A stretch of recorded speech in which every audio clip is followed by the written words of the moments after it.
naman mga boss, ay pupunta tayo sa usapin ng nail art. So para sa mga medyo kikay dyan, very exciting na usapan ito. Malalaman natin yan sa Tuklas Pinas.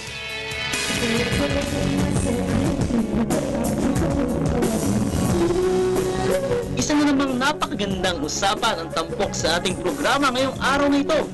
At syempre, ang lahat ay makaka-relate, lalong-lalo na ang mga teens. Sino nga ba ang hindi ma-attract sa pinaka-trend these days na nail art?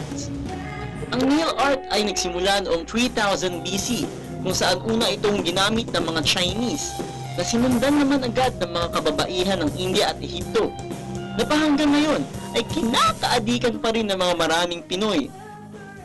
At dahil nga trending ito ngayon, inilunsad ka isang nail polish brand ang kanilang kampanya na pinamagatang The Sound of Title, kung saan naglalayon itong pagsamahin ang naiibang ganda ng mga kulay at ganda ng musika.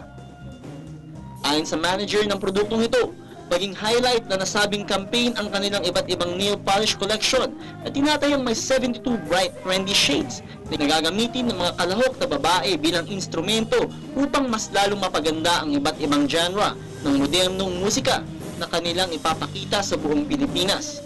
Dahil naniniwala sila na ang pinagsamang lakas ng kulay at musika ay makatutulong upang ma-inspire ang mga kababaihang Pinoy na ibahagi sa mundo ang kanilang naiibang talento. Bilang bahagi ng campaign, ilulunsad nila ang isang jingle contest na kung saan ito ay para sa mga pinakamagagaling at pinakatalentadong local act na may kakayahang lumikha ng sarili nilang musika upang ma-level up ang galing ng Pinoy pagdating sa pag-awit at iba pang singing. Kaugnay nito, ipinagmamalaki rin nila ang 4-hour musical extravaganza na pinamagatang The Sound of Color Music Festival na gaganapin sa darating na Nobyembre sa Skydome sa North EDSA. Para matutunghayan ng lahat ang makapanindig balahibong pagtatanghal ng mga performers na kabibilangan ng mga masuswerteng finalist mula sa jingle contest ng isa sa mga tinitingalang nail polish brand sa buong mundo. We would like to invite everyone to join us na send in their entries to the Carulla Jingle Contest. And aside from that, we would like to invite everyone to try all 72 shades of Carulla nail polish to express their moods and to express their individuality. So they can always go to our website to select which colors they want, or they can go to any department store or supermarket nationwide. We have Carulla stocks there.